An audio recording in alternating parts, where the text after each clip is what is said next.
Well, it's an interesting point that Europe lost the train when it comes to Turkey by changing the conditions. I don't hear that very often. And I have to admit, I didn't think about that in that way, but it certainly did miss the train because Turkey has to offer a lot to Europe, to the world. It's obvious that Turkey is not going to get to Europe anytime soon. I think that everybody realizes that there is more about Turkey and European Union and Europe in general than it is just fulfilling the conditions that European Union sets. Turkey knows that.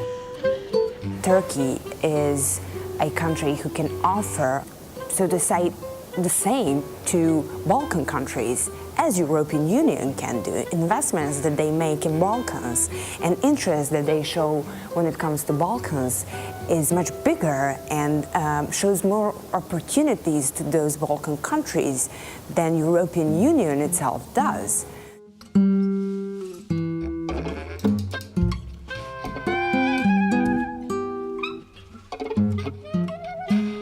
The whole region would be more interested in dealing with Turkey than dealing with Europe. I think that European Union and the Europe itself is a loser in this. If there is a winner and a loser, I think that Europe is much more becoming a loser in this game than Turkey.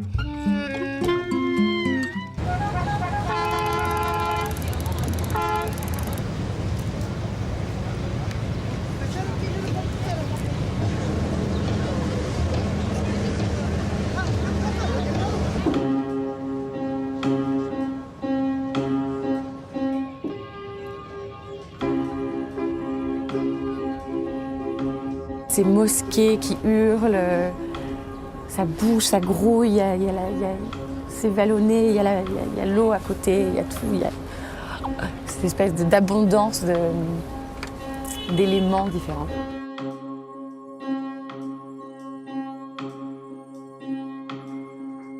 It's a real crossroad of everything. Seas, cultures, continents, and there's so much diversity that it's pretty amazing to see what's happening here. Ce qui est intéressant de retrouver à Istanbul, c'est que c'est une ville qui se situe entre deux mondes. D'une part par un aspect géographique, parce qu'elle se situe exactement entre l'Europe et l'Asie, et d'un autre côté, c'est un endroit où se rejoignent deux religions, à la fois la religion christianiste et d'autre part la religion musulmane. I can recognize Istanbul also as the heart of the Turkey. It reflects all the colors of the Turkey. It's like a flower. All of the flowers are gathered in Istanbul. So I fell in love in Istanbul. Je suis actuellement étudiant en Erasmus à Bahçeşehir, à Istanbul. Ce que je voulais quelque chose hors du commun, vraiment. On peut penser qu'avec 17 millions d'habitants, ça doit être une ville qui peut paraître insupportable. Mais finalement, on s'y habitue très vite. Ça me permet de plus prendre du recul sur l'opinion, la culture ou le comportement des autres. Et finalement, ce que ça m'a apporté, c'est encore une plus grande ouverture d'esprit. Et quand par exemple on se rend dans le vieil Istanbul, on ressent comme une sorte de sérénité finalement, et où on est bien, où on se sent chez soi.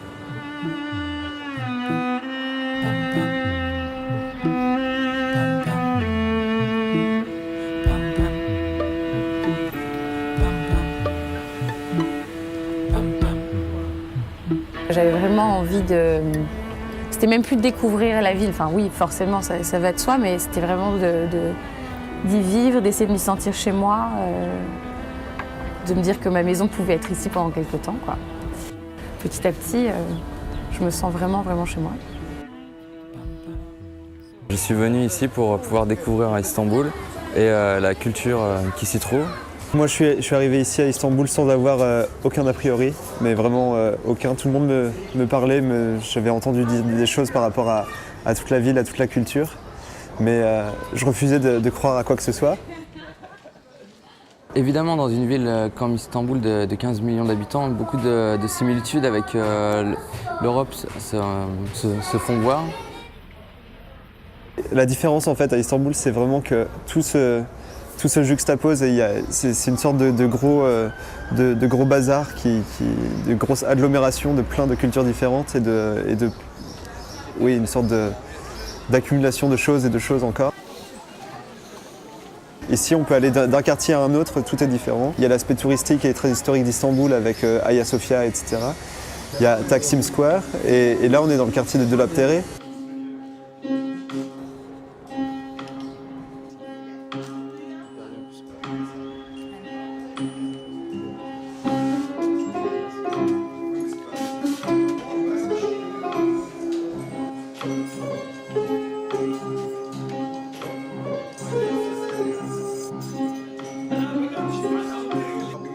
Şimdi benim her şeyden önce baba mesleğim bu. Ben bu işi şöyle diyeyim ben size 7 yaşından beri bu işi yaparım. Baba mesleği olduğu için devam ettiriyorum. Para kazanma kolay mı derseniz ben tahmin ediyorum dünyanın her yerinde para kazanmak zordur. Yani ter akıtıyorsun, mücadele ediyorsun. Dünyada her çeşit insan var, onlarla uğraşıyorsun. Bir de bizim sektörün şanssızlığı şurada. Yani asitli, siyanürlü olduğu için yani pek yani atıyorum adam çocuğunu kolejde okutup koleji bitirip yani çizmeyi giyip asitlerin içine sokmuyor çocuğunu.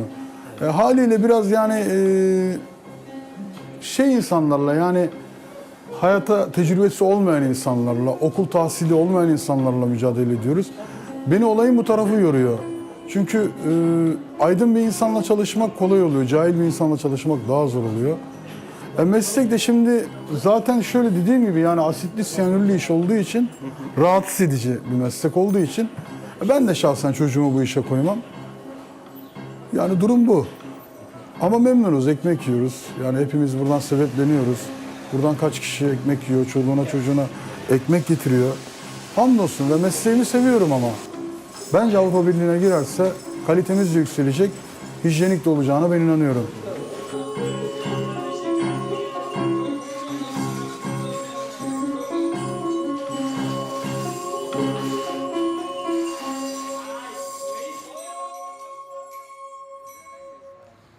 Il y a toute une politique d'aménagement qui est enclenchée par la municipalité du Grand Istanbul et ils veulent transformer le quartier totalement et faire disparaître ce qu'on voit ici.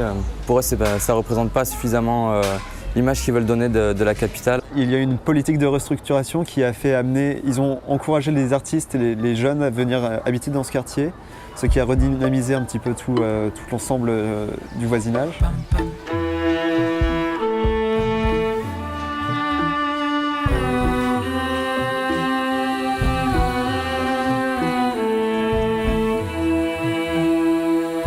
Et à l'échelle aussi de la ville, il y a les deux continents et qui me plaît énormément, moi, pour dire que c'est très symbolique, mais c'est comme s'il y avait deux cultures, même s'il y en a beaucoup plus finalement.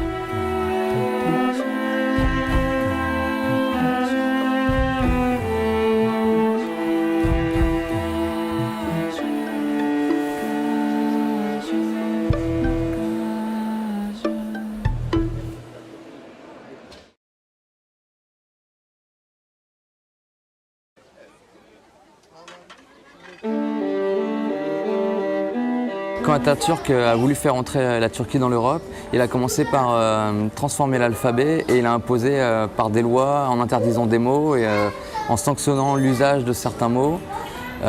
Cette transformation forcée qui me semble va être la même si la Turquie rentre dans l'Europe. Toutes ces gens qui vivent en région avec ces économies informelles et réseaux de soutien vont devoir abandonner tout ça et se soumettre à la fiscalité, enfin des choses qu'ils ne connaissent pas. On ne pourrait pas imposer ce système. Alors on m'a posé souvent la question concernant l'Union européenne et ça me semble compliqué de répondre parce que, encore une fois, je connais absolument pas la Turquie, je connais juste Istanbul.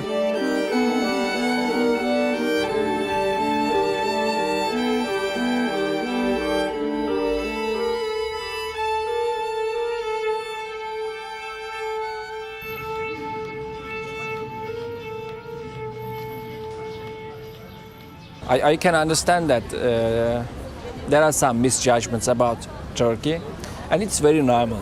Some TV channels are showing just the bad news on Turkey, just reflecting Turkey as a Muslim country like Pakistan, like Iran. Like fear of Turkey is the big problem of our tourism and our international relations. They think no one drinks here, no one goes out, or like stuff like that. But when they come here, they love the experience in Turkey. It's both traditional and both modern at the same time. It's nice. Plus je suis ici, plus en fait je pense que non, la Turquie ne devrait pas rentrer dans l'Union européenne, mais pour diverses raisons. En fait, je pense que ce qui me fait peur avec l'entrée de la Turquie dans l'Union européenne, c'est plutôt l'uniformisation des cultures et des traditions. Et je pense que la Turquie parvient à conserver quand même pas mal de particularités dans sa culture, dans ses traditions, dans son histoire, dans sa religion.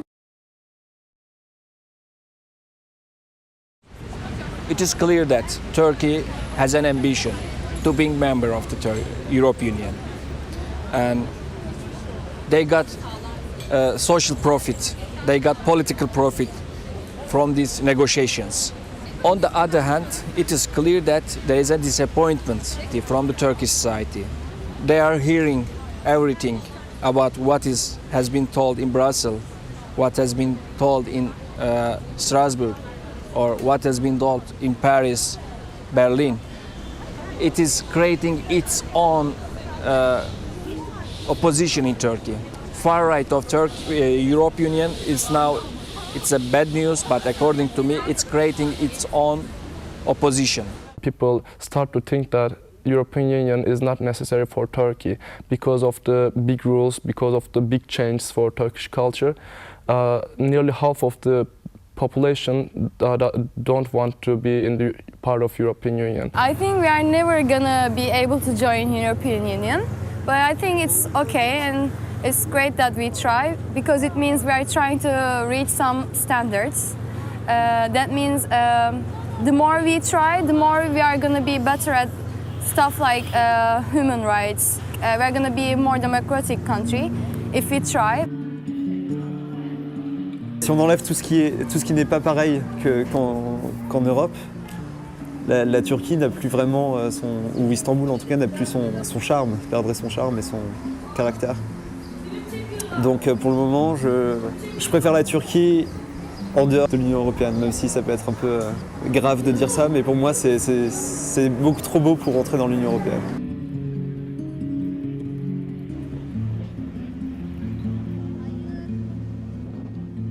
Like all the nations, Turkish people are proud. Today GDP is higher, and this making Turkish people more, how I can say, self-confidence. So now they are trying to feel that, okay, we can have a strong economy without Europe. We can have a democratic government with the help of Europe, but without being member of Europe.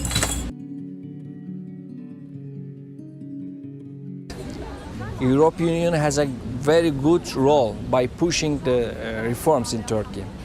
Turkey's importance is getting bigger and bigger because no matter, we are not the best example for democracy, but we are better, we are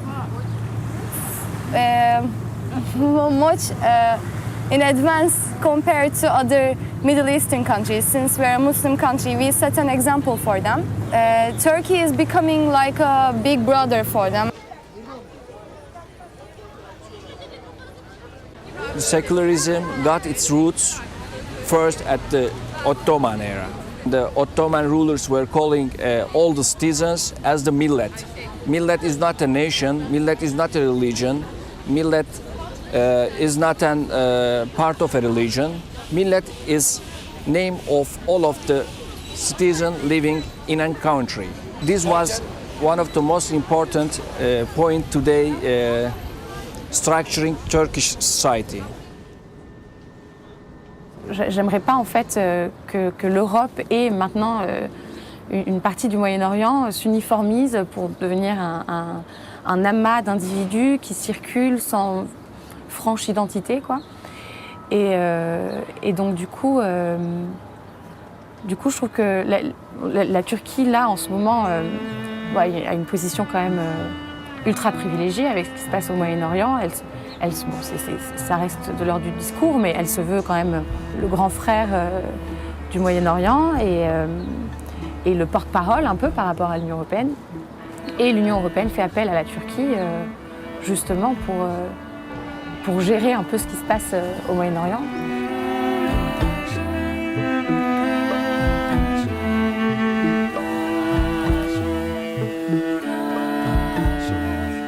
On n'est pas dans le tiers-monde, quoi. On n'est pas loin, on est proche, on est aux portes de l'Europe, mais pour autant on n'y est pas. Et c'est bien de venir dans un pays où c'est différent et on peut apprendre que par la différence. Et donc regrouper tout ça dans un espace géographique, politique, social hyper uniforme, je ne pense pas que ce soit une bonne idée.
La Turquie, c'est un pays qui est très européen en soi. Ça reste un pays laïque, même si on a tendance à croire que non. C'est un pays laïque.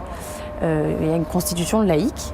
Et donc du coup, je trouve que ça laisse beaucoup de liberté à la pratique de chacun de l'islam. Et donc on va rencontrer autant de spiritualité qu'il y a d'habitants en Turquie, quoi. Du coup, ça m'a renoué avec en fait, comment on pouvait personnaliser son rapport à la religion. Comment, en fait, la religion, c'était pas un bloc, espèce de grand monstre fanatique, quoi, mais que c'était plutôt une approche personnelle et que chaque personne, en fait, avait sa propre spiritualité, sa propre religion. J'arrivais avec plein d'a priori. Pour moi, la Turquie était un pays ultra musulman, autoritaire. J'avais aucune idée du système politique qui pouvait être en place.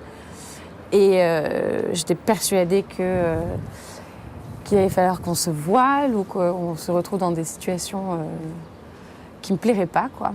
During the Ottoman era, the Muslim identity of the country was the first priority of this government. But today, still it is important, but it is not the first priority of the government. Je m'en suis énormément voulu, en fait, d'être si bornée et de ne pas avoir réfléchi à ce que pouvait être le pays réellement. C'est un lieu, donc, un croisement, un carrefour de civilisation, comme on dit dans les bouquins. Mais c'est vrai, c'est-à-dire que les gens sont très ouverts à l'échange et à la différence. En arrivant ici, je me rends compte que finalement c'est exactement comme en France. C'est-à-dire que c'est une société laïque, mais les gens ont une certaine confession majoritaire et donc la vie s'aménage en fonction de cette confession. Et au lieu d'entendre les cloches sonner, on entend le chant du muezzin.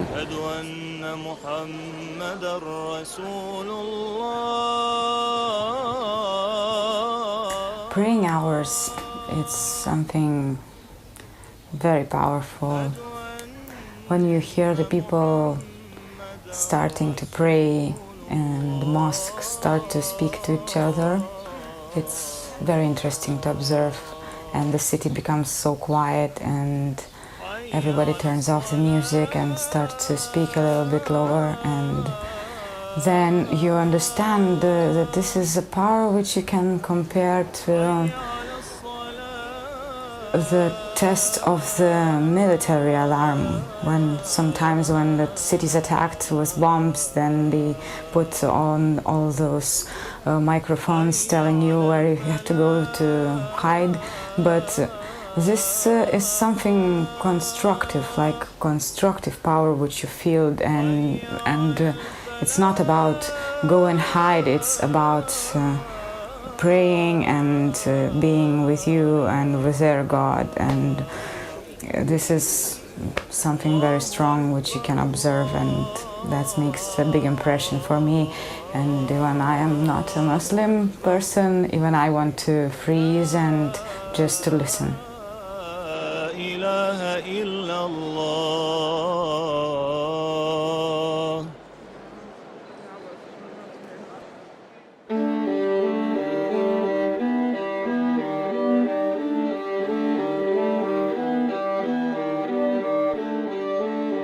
Since Turkey is a Muslim country, most of the students think that everyone is very strict about the rules, and they think that everyone's judgmental, so not everything is free, they can't do everything, stuff like that, but it's not like that at all. Même si à des heures très précises, les minarets vont chanter, les gens à côté de ça, ils vivent et ils n'organisent pas du tout leur journée par rapport à ça, en fonction de ça, et ils vivent leur spiritualité comme bon leur semble. Et donc il va y avoir des personnes très conservatrices et très religieuses et assez sévères dans leurs pratiques, comme il va y avoir des gens qui vont être très ouverts et qui vont avoir une pratique complètement différente et s'opposer à une forme de conservatisme religieux.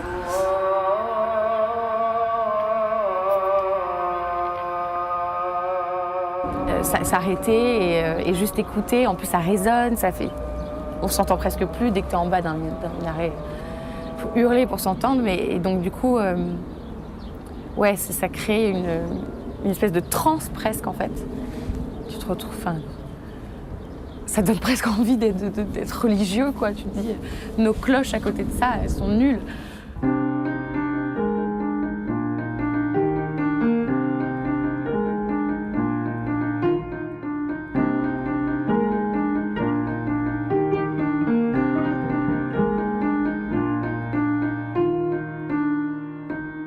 En Turquie, les femmes qui portent le foulard et qui se sont battues, qui ont lutté pour avoir le droit de le porter tout en participant à la vie sociale, éducative, etc., ont en fait contribué à l'amélioration et de la modernité turque et de la démocratie en Turquie.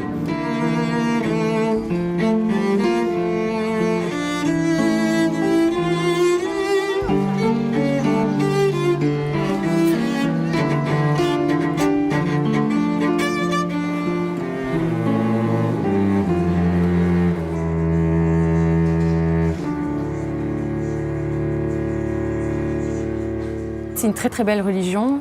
Je continue à penser qu'il y a une très mauvaise interprétation de la religion dans ses penchants conservateurs.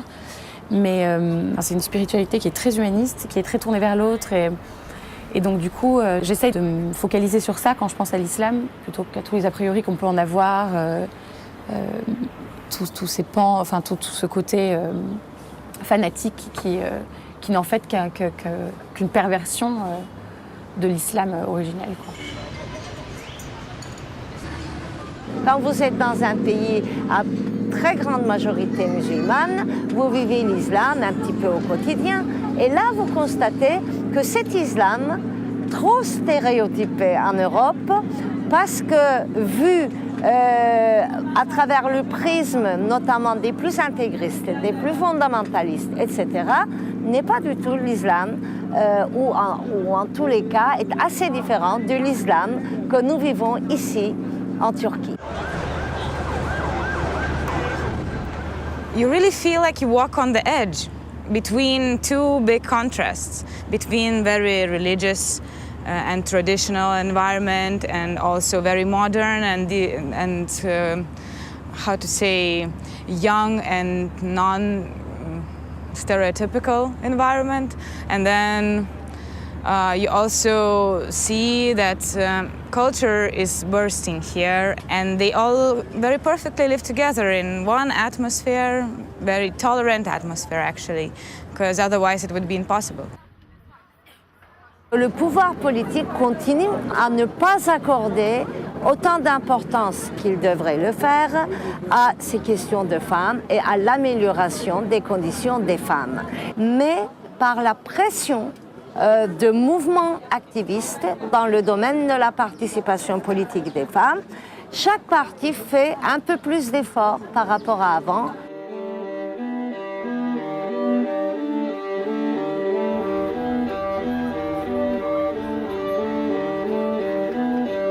I believe that this country, as a medium between two continents, has a very big potential, and it's developing more and more, and seems like people are very positive about this development. And I believe this country will play a very big role in this area.